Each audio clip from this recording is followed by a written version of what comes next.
Today we celebrate UCSD's Department of Bioengineering, especially our students, for their boldness and for their pioneering work to refine, redefine engineering so that it really has an implication on human health. This is what bioengineering is about. The students have made immeasurable improvements in the lives of our community. And so Dean Pisano established faculty, honored guests, alumni, students and staff. It is my honor to welcome you to the 20th anniversary birthday celebration of the UCSD Department of Bioengineering, 1994 to 2004. It's my special pleasure to introduce some important guests for us who are here tonight. First and foremost, James and Dr. Mary Berglund, who are the founders and members of the Charles Powell Foundation. Could I gently ask you to get up? Thank you. The Powell Foundation has been a loyal contributor to UCSD engineering. But as you all know, when you walk by the building outside, it says Powell Vogt Bioengineering Hall. This is where the name came from. And at the time our building was being proposed and the funding was put in place, the Powell Foundation was also holding the endowment of Judge Vogt in San Diego. And so it was a wonderful coincidence that the Powell Foundation and the endowment from Vogt went in support of the building that we are now enjoying so much. Powell Foundation has contributed over long periods of time to UCSD. We have the Powell Fellows. It's a total endowment of about $31 million. We really appreciate that, and we celebrate this on this particular occasion. We have several members of the industry. I'd like to introduce a couple of distinguished members. James Burke, he's director of the program management at Dexcom, and he's a member of the industrial board and a loyal contributor to our bioengineering program for long periods of time. Present is also Dr. Akshitan, senior director from Becton Dickinson. Is he here? Could you please stand? Thank you.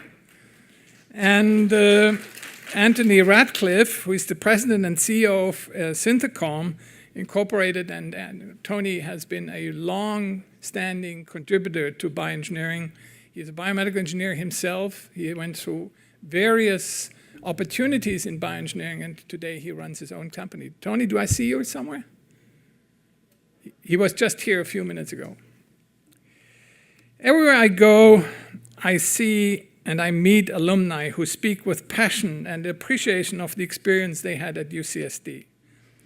I'm also pleased to see how so many of you are shaping the future of biomedical engineering across the globe, passing on to others in your workplace and your communities the ideas, knowledge, and the skills that learned here at UCSD. And it is a story of a full success. The University of California in its 21st century should be viewed not only as a generator of ideas, but as a source of knowledge and a competence that can benefit society. And bioengineering is at its very forefront. We are part of the Jacob School of Engineering, and it is my great honor to introduce to you the dean of our Jacob School, the new dean, just like I'm the new chair, Professor Albert Pisano. He's a leader, he is an innovator, and he's a strong supporter of bioengineering every step of the way. And I can tell you this up until the last few minutes I spoke with him. So it's my honor to introduce to you Dr. Al Pisano.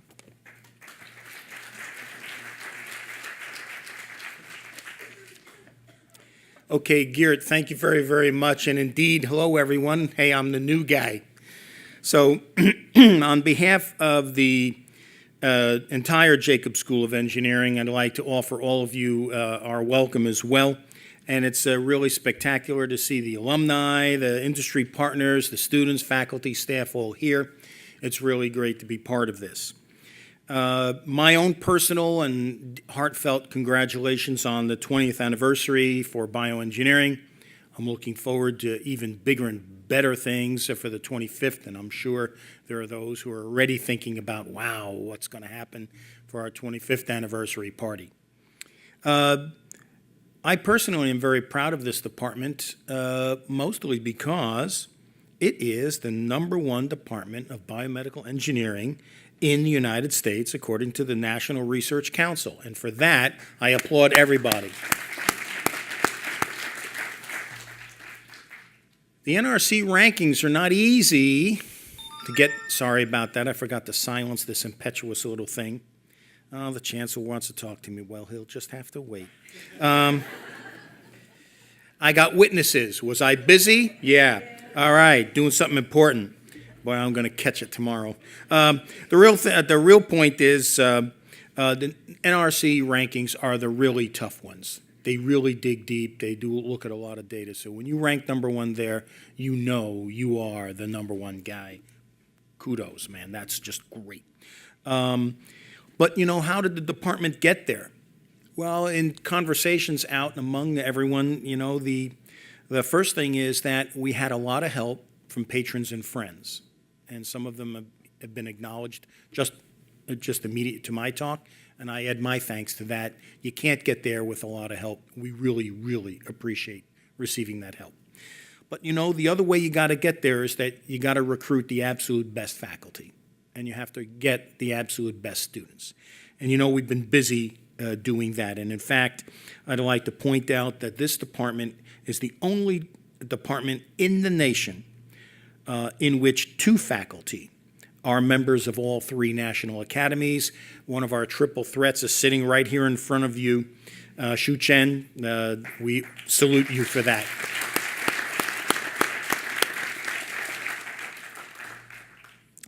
Professor Y.C. Fung, I don't know if Y.C. is here. Okay. Y.C. Fung is the other one, and he was the founder of the bioengineering program right on the UCSD campus. I forgot to mention that Shu was the founding department chair as well. So, you know, as a mechanical engineer, I know that the initial condition, the first step you take, really sometimes does preordain the outcome. So for all these people who had their hands on the wheel in the very beginning, I feel a special gratitude for you. You got everything going in the right direction. Our faculty and students, I think, are leading the nation and, in fact, I believe the world in new frontier areas over the last 2 decades. These areas include biomechanics, microcirculation, tissue engineering, systems biology, and, importantly, translational bioengineering in the clinic. And I think these are things that we should be proud that we pioneer. I believe that this department is conducting work that is transforming healthcare as we know it. Many people here have close ties to health sciences, and you know that they are very eager and hungry for the results that come out of this department. That is spectacular.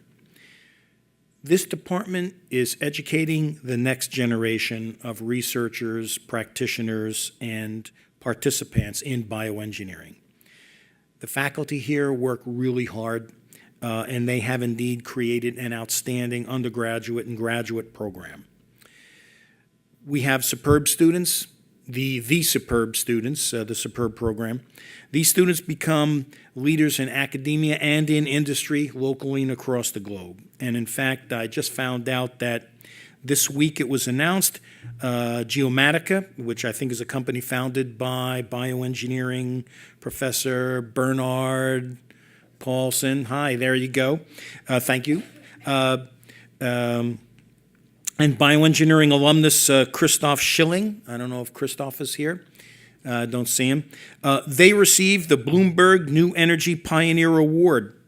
It recognizes game-changing companies in clean energy. Go, guys. Oh, by the way, they already have 100 employees, and 1/3 of them are UC San Diego alumni. All right. So congrats. And if we do our job right, in a year or two, it'll be 50%. But hey, we have aspirational goals. That's the kind of impact that we're all proud to see. It's just spectacular. And in fact, my goal as the dean is to help more impact like that occur. And so what I'm trying to do is to accelerate the work of the faculty and accelerate the work of the students. So this brings me to the topic that for this acceleration, it is not enough that we just have great ideas and do great research. That sounds like writing papers, throwing them through the transom, sending people out there looking for a job. What I'd like to do is get even more active in translating all of that research, translating all of those ideas through startups and into our industry partners. This, I think, is a big frontier. We have one wonderful example. I'd like to see that become more and more mainline for what is happening here. That transition is why myself, as well as many in bioengineering, are working very, very closely with the School of Medicine.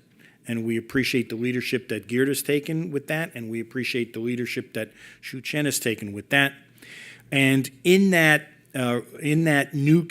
renewed and reinforced, enhanced connection with the School of Medicine, we're hoping to see advances in precision medicine, management of large data in the clinic, new generation imaging, wireless monitoring of human health, engineering analysis to start looking at the initiation of disease. What was that precipitous cause that got the chain going? And even other new strategies for prevention.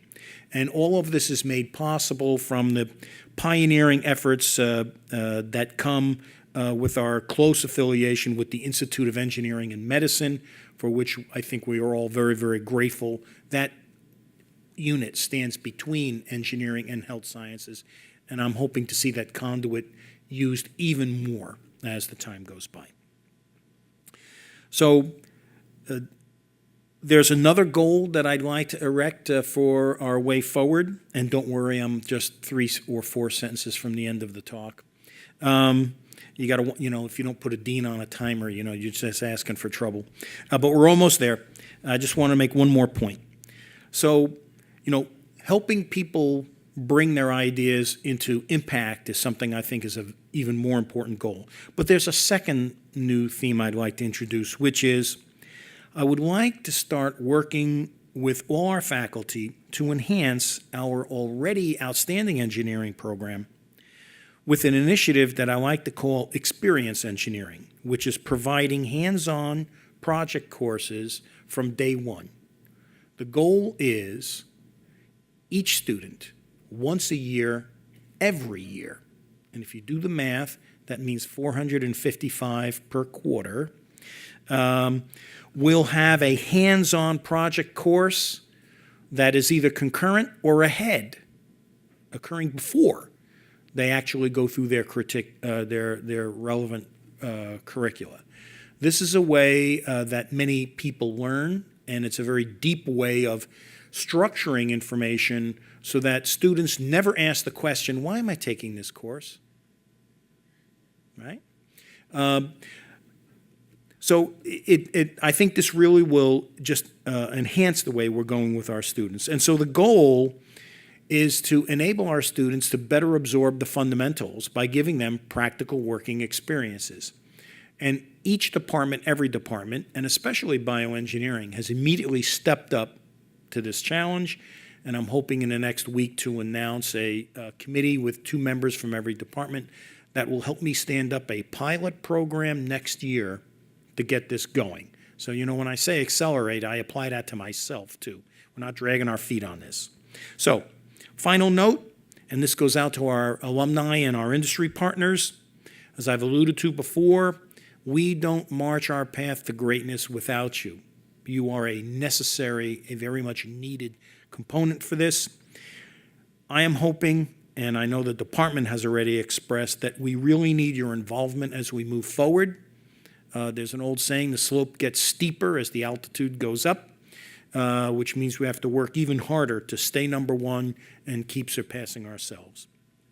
So, I hope that you will all gain some lifelong value from the network of the alumni, faculty, and industry partners that are converging here in bioengineering here on the UC San Diego campus. And I'm looking very much forward to that 25th anniversary party where hopefully Geert will be announcing some even bigger new accomplishments that the department has achieved. Thank you very, very much for your time and attention.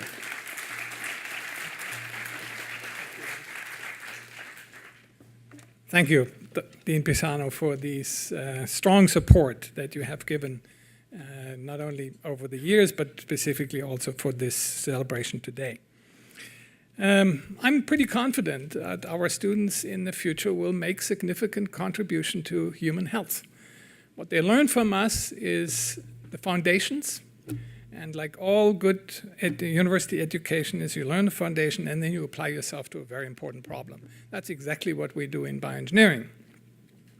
And so the essence is to have an eminent faculty. You have to have individuals who, all of them, have a national reputation and all of them work on an essential problem. And I think we have this here in place at UCSD in as good a way you can possibly hope for. I'm very proud of this faculty. So I'd like now to introduce to you the faculty from various periods in our little department history, and history that reflects these ambitious endeavors that we were going through as we built up bioengineering as a new engineering discipline. And the way we're going to go about this is that I'm going to ask several individuals on our faculties to step up to the podium here and tell us over this 20-year period in intervals of about 5 years about some of the highlights of it. Now, the place to start here at UCSD is before 1994, and the reason for that is that was already there was this previous little program in bioengineering embedded within mechanical engineering. We were just a small fish in a big pool. And out of this grew a great deal of the initiatives that drive us even today. And so I have asked Professor Xu Chen, who was already introduced by the dean, to tell us about the early stages between 1994. And then Xu Chen will introduce the other speakers to take us through 5-year intervals until 2004. Xu, would you speak?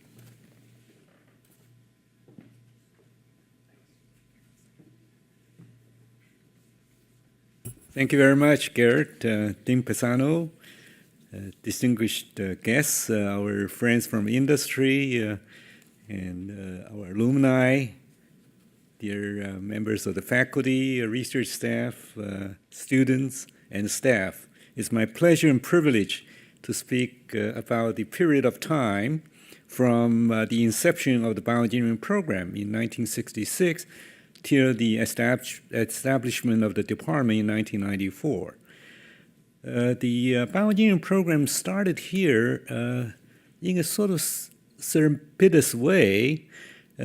Dr. Y.C. Feng, who was in aeronautic engineering in Caltech, was having a visitor, Dr. Ben Zweifach from the New York University, NYU pathology, and then Dr. Intagliata, who is was a postdoc fellow then. The three of them came down to San Diego to see Pete Scholander of SIO, who was very famous as a marine biology physiologist. And during that visit, Saul Penner, who was the chair of aeronautic mechanics and engineering science, or AIMS, knew that they were coming and said, we need to set up a bioengineering program. And he talked with the dean of school of medicine, Joe Stocks. The two of them said, you guys should come here to start a bioengineering program, just like that. And Dr. Feng said, I'm an aeronautic engineer, I have to think about it a little bit.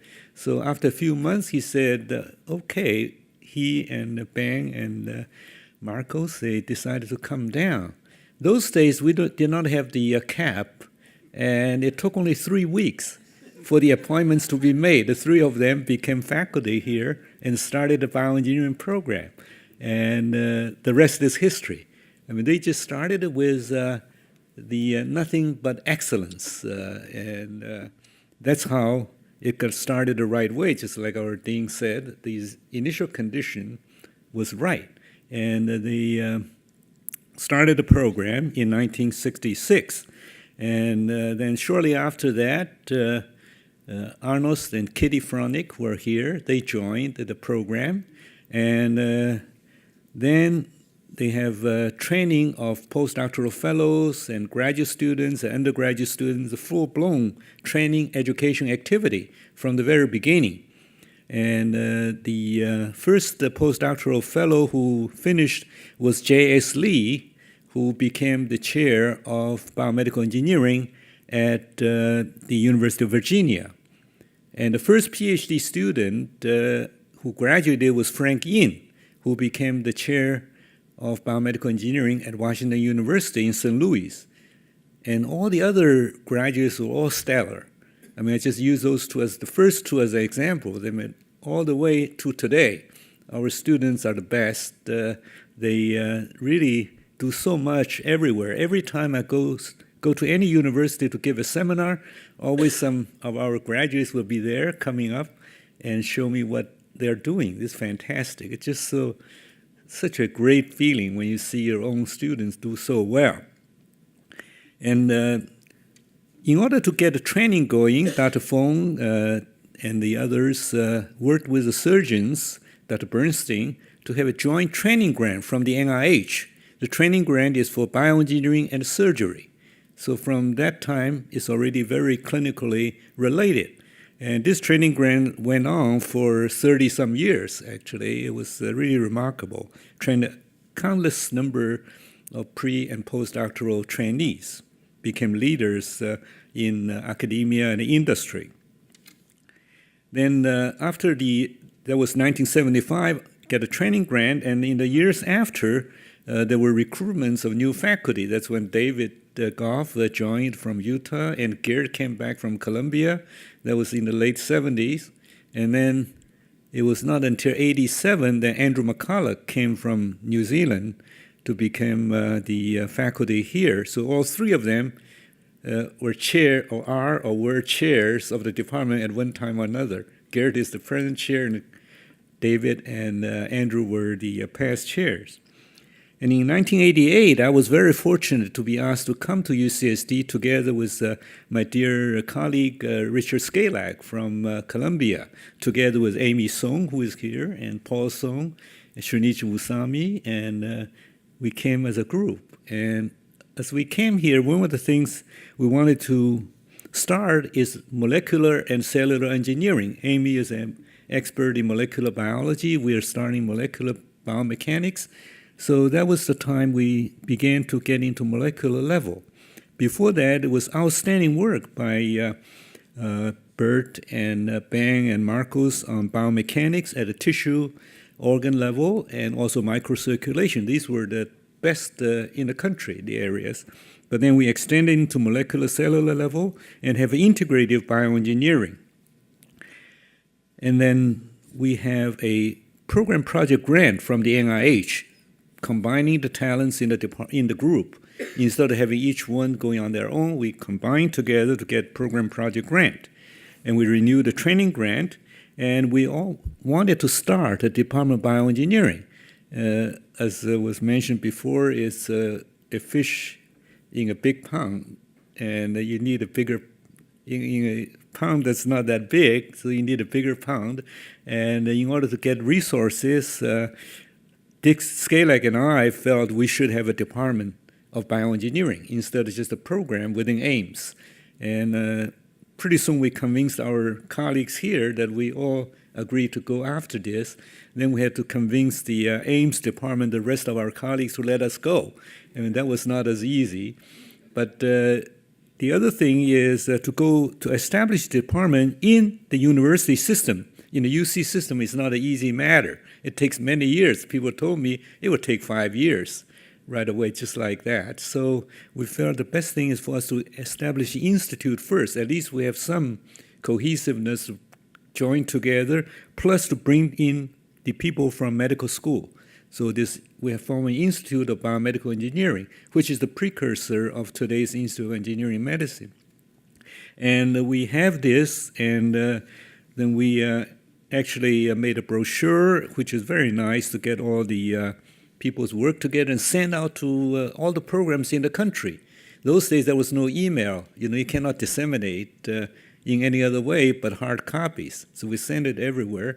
It was a nicely made brochure. That was in 1991 that we did that. In 1992, bioengineering of UCSD became one of the top 5 ranked departments in the U.S. News and World Report.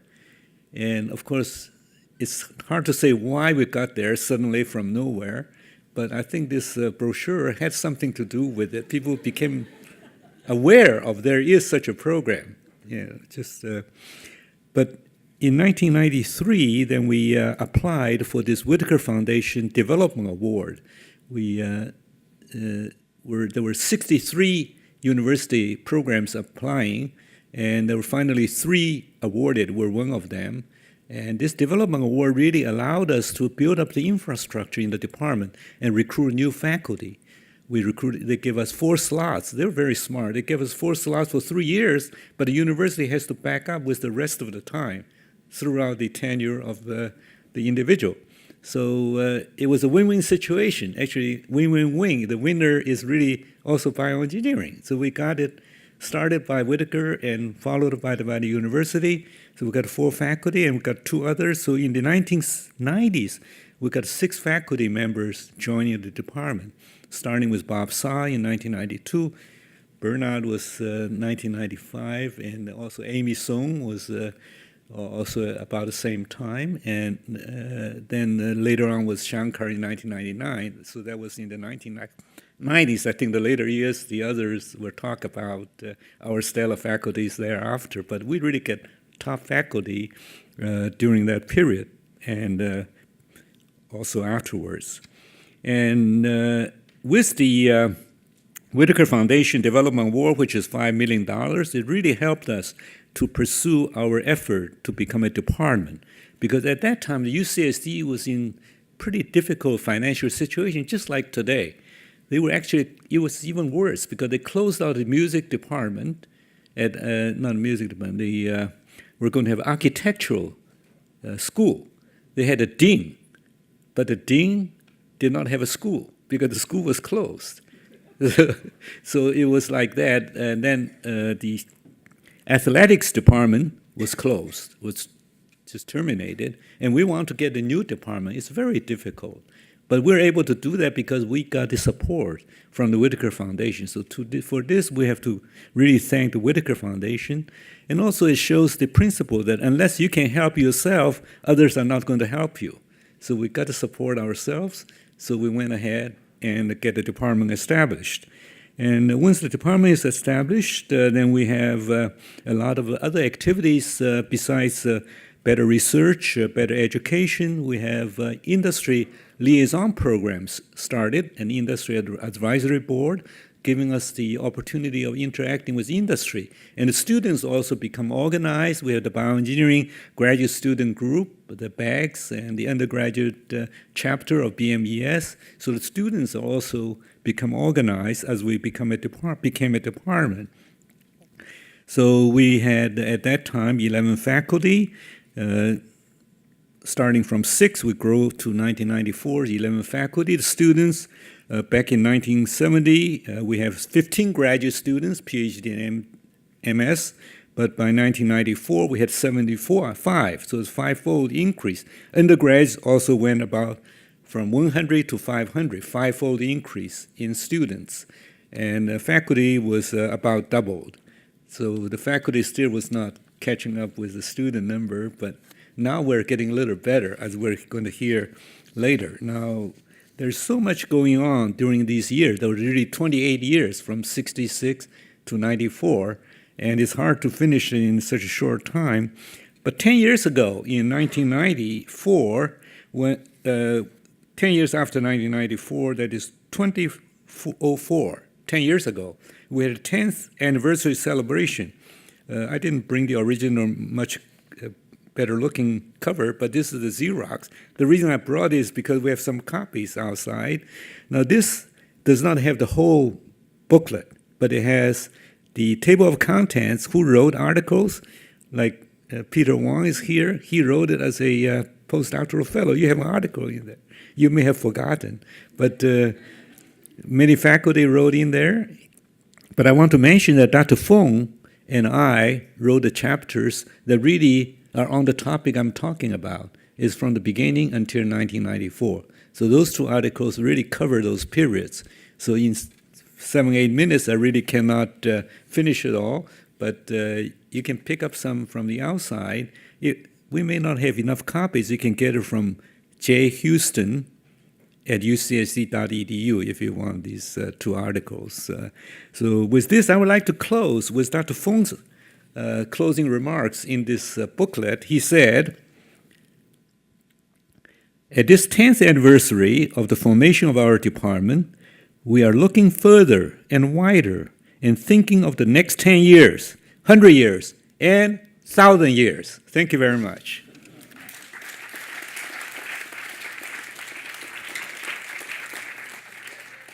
Now I'd like to introduce our next speaker, Dr. Shankar Subramaniam, who came from University of Illinois in 1999, and he has made a tremendous amount of impact here, including starting the bioinformatics program, among many other things, and he was the chair of the department during the 5 years just before Garrett took over in July last year. So let's welcome Shankar.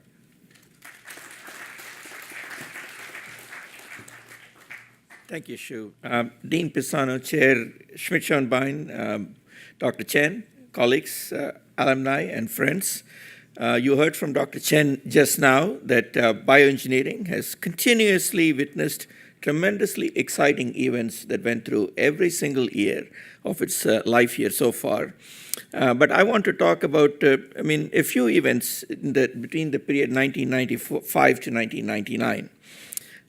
Before I tell you about the most singular event that changed the landscape of bioengineering at UCSD, which happened in this period, I want to tell you about a sad event that happened in this period. The sad event was that we lost two of our real stalwarts, Dr. Ben Zweifach and Dr. Richard Skalak. In 1997, both Dr. Zweifach and Skalak passed away. Dr. Zweifach is one of the founders of the bioengineering program at UCSD. He came along with Drs. Feng and Intagleta to herald the building of bioengineering program at UCSD. He's the pioneer in microcirculation, lymphatic system, inflammatory process, blood tissue exchange, and shock and blood rheology, a tradition that's maintained now by Professor Schmidt-Schoenbein, who is the chair. Dr. Skalak, who was a pioneer in the field of biomechanics, he was one of the early people to describe how red blood cells flow in human tissue. He came along with Drs. Chen and others from Columbia University in 1988, and so this was a sad event for us during this early part of this period. But the year following saw a really dramatic event which changed us completely. With the leadership of Drs. Chen, Drs. Intagleta, Schmidt-Schoenbein, Feng, and others, we were awarded the Whitaker Institute Leadership Award, along with Johns Hopkins University. We were one of two universities which were awarded this very large leadership award. We got $13.8 million from the Whitaker Foundation. In fact, the leadership award mentions Bert Holmes, who's the chair of the foundation's governing committee. He said, "This award confirms that biomedical engineering education and research programs at UCSD is of the greatest quality and will continue to have major impact on cost-effective healthcare." So this $13.8 million leadership award, combined with the $8 million pledge from the Powell Foundation, in fact, thanks to James and Mary Berglund, who are here now, we had Judge Vogt, who was involved at the time in giving this award. We were able to realize a really excellent infrastructure, which is the Powell-Vogt Bioengineering Building. This is what led to the formation of the building. I remember this last part very distinctly because I was just being recruited and I was in the throes of doing the design for this building. It was really an exciting time. There was so much vibrancy about designing this building. It was truly an exciting event.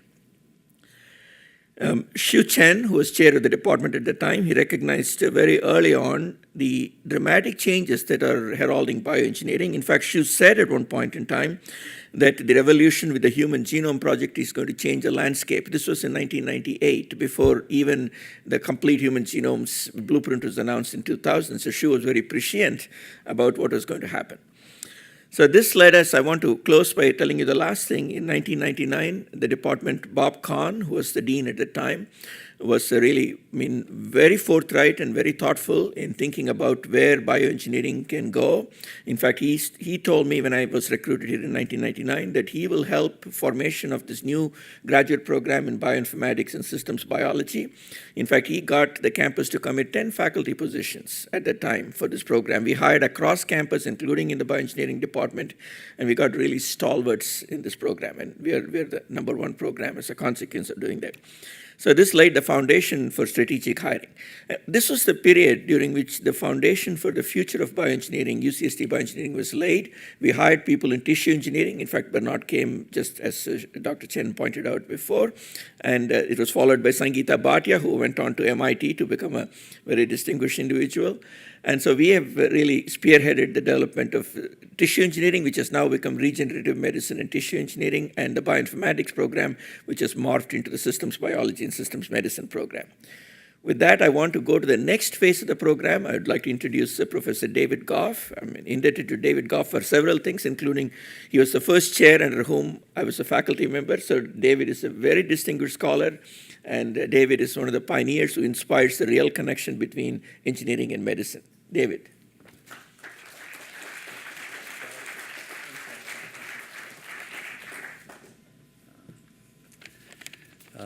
It's a great pleasure for me to have a few minutes to speak. I'm going to talk about the period from the years 2000 to 2004. This was a pretty notable period. At the national level, it was pretty notable because the genome sequence was first introduced. There was a big race, as you may remember, between the Ventnor team, Craig Ventnor, and the Collins team, Francis Collins at the NIH, and all of his helpers across the country that were doing parts of the genome and assembling them together. And Bill Clinton got the two together at one point in 2000 and called it a draw. The race was a tie, and it was a monumental time because it was a great start to a new century, the century of the biologist. Yeah. So it was also a big time at UCSD because in the year 2000 was the groundbreaking for the Powell Folk Bioengineering Hall. And in the year 2002 is when we moved in and completed the building. So this was a wonderful time. In the year 2001, the von Liebig Center for Entrepreneurism got started with a gift from the von Liebig Foundation. And it was a real milestone here on campus, in my opinion, because it was the first time that entrepreneurism activities were fused into an academic building and were discussed with lots of enthusiasm here on campus. It's kind of a milestone time. There were a number of notable large research funding activities that went on. For example, there was an $8 million NIH training grant on shear stress response in leukocytes and endothelial cells awarded with Gerrit Smit-Schoenbein as the PI. In 2001, there was a multi-investigator glue award from the NIH on cell signaling. And this is a very large grant, $50 million grant with lots of investigators, and Shankar was the PI. And in 2004, there was a multi-investigator glue grant on the lipid map. And it was the same kind of very large program, and Shankar was the PI on that one as well. In 2004, there was an endowed chair formed in honor of Professor Pierre Galletti, professor at Brown University, very notable bioengineer, and Bernard Paulson became the occupant of that chair. In 2001 to 2004, we were highly successful in hiring a number of highly talented faculty during that period. That includes Jeff Hasty, Xiaohua Huang, Wayne Giles, Michael Heller, Trey Eidecker, and Gabe Silva. However, there was two notable deaths during that period. Sid Sobin and Draslav Lim both passed away in 1980 in that period as well. In 2004, there was another landmark event. Prop 71 in the state of California, the California Stem Cell Initiative, passed. And it's the first time that the people of California have actually voted on a scientific agenda. Normally that's not done, but this was a real sign of enthusiasm and interest in stem cells and other related technologies. And it set the stage for us to hire some new faculty in that area. And we then went on to find and recruit a number of talented individuals in stem cell biology and in tissue engineering, which will more be spoken about here in a minute, I'm sure. This period of 2000 to 2004 was a remarkable period of vigorous growth. We had the building of our new home, new research funding, hiring of new and talented faculty, and of course, carrying out our most important mission, that is of teaching our students. It was a wonderful time. Thank you. Now I'd like to introduce my colleague, Karen Chrisman, who's going to talk about the next period. And Karen's a more recent hire, and she's expert in stem cell biology and tissue engineering. And I'm going to turn the time over to Karen. Thank you. Well, I have the pleasure of covering the next few years from 2005 to, I believe, 2009. So by then, the department, had basically become mature as a department, and a lot of great students have become leaders both in academia all around the country as well as industry. A number of leaders in industry from big companies, also even just to startups, and a lot of ideas from the department actually matured even to starting clinical trials from initial ideas in this department, and then a number of startups both from our faculty as well as even the students. So in terms of some of the exciting things that happened with the faculty, we had a number of distinguished faculty who became members of the National Academies. So we had Gert Schmidt-Schoenbein, Bernard Paulson, and John Watson all became elected into the National Academy of Engineering, which is basically one of the biggest honors you can have as an engineer. And also Xu Chen was elected during this time to the National Academy of Sciences. And so he completed with that induction, became one of only a few people in the whole country that are in all three national academies, which is already mentioned. So quite a lot for us younger faculty to live up to. So during this time is when I was hired, also Shiny Varghese, Kun Zong, and Adam Engler. So we have a lot to live up to, I think, in the next few years, seeing all the great professors, senior faculty becoming inducted into the national academies. And then also some other just great things kind of on the local scale. We had our first BioEngineering Day was during this time, so then we have it on tomorrow, right?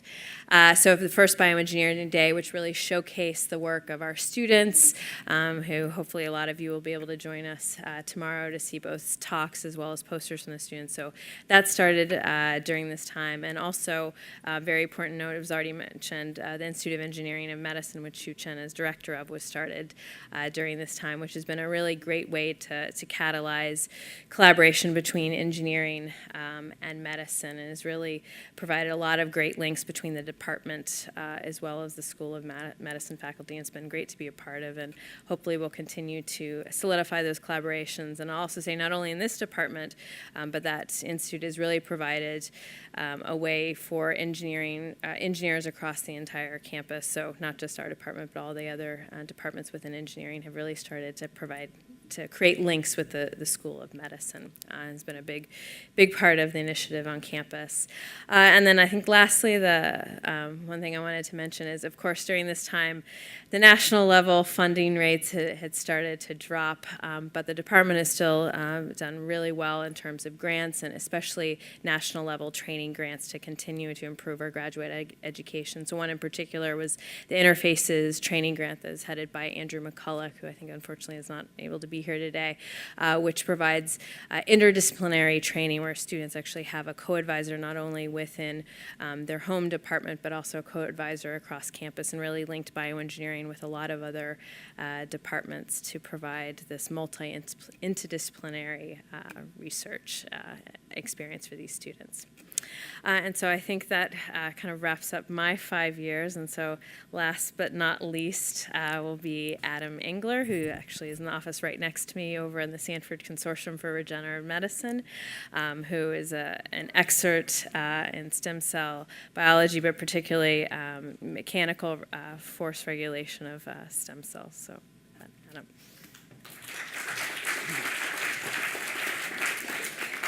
All right. So as Dr. Chrisman mentioned, it's my duty to cover the most recent 5 years of the department. And if I were to break down sort of the department's accomplishments, they'd sort of fall into two different categories. And the first I would mention would be that of national prominence. So as has been mentioned earlier by Dean Pisano, the department in the most recent 5 years has been recognized by the National Research Council with their #1 ranking.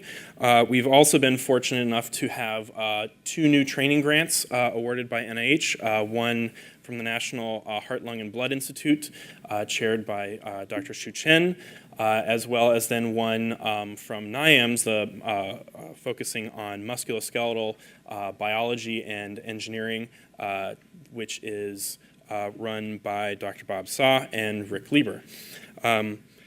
So, you know, we could think of the department and recruiting or being awarded all these wonderful training grants and being able to then facilitate great graduate training, and that then just breeds additional recruitments then, and in this time we've been honored by the fact that we were able to recruit 8 new outstanding faculty to the department to bring our ranks now well above 20 and to form a very great core group of faculty. So that is what I would highlight then in terms of our national prominence. On the other side of things would be our international reputation, and in no small effort through Dr. Shu Chen and many other faculty within the department, we were awarded an iRice grant that helped link the Department of Bioengineering and the university as a whole then with several universities in Taiwan, Academia Sinica, Yanmin University, and many others. And this has facilitated wonderful interactions then between students both in Taiwan and here, fostering student exchanges both on engineering side of things as well as then in medicine. So we've had wonderful interactions going across the Pacific with that. So then to then talk about the future and to look towards our closing of this program, then I would turn things back over to Dr. Schmidt-Schoenbein. Thank you.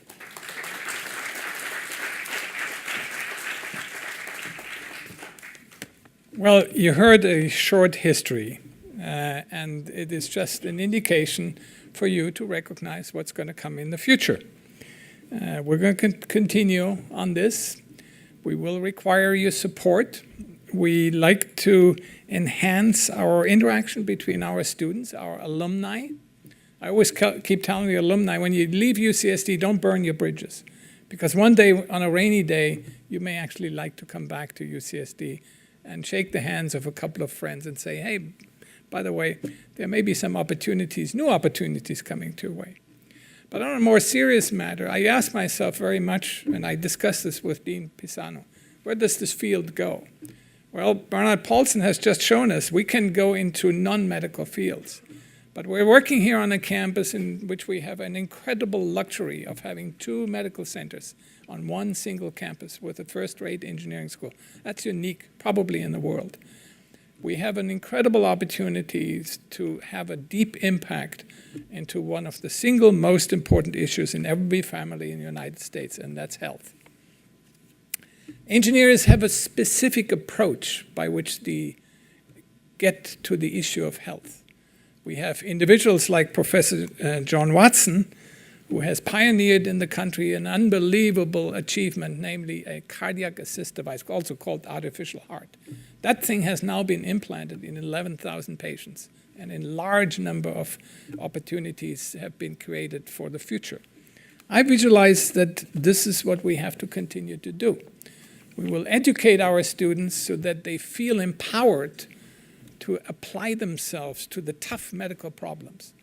And we as engineers have the opportunity, not only can we improve situation and come up with these wonderful devices, but we can actually drive the analysis, that's what engineering is all about, to the point where we can understand where human disease comes from, where aging comes from. These are the big questions of our times. And where there is an opportunity to one day, if we have just enough insight, to turn around and make recommendations to the public on what you should do in order to minimize these conditions and optimize our existence here. Bioengineering will play a major role in there. The light is on green at this particular point for us to go forward. And we have a wonderful start. We have incredible students with incredible achievements, which we didn't highlight tonight. That would take on for many hours to highlight them all individually. But it sets the time of what is yet to come. So with that, I like to close for today. I invite you all for a glass of wine outside. Happy birthdays, 20th celebration.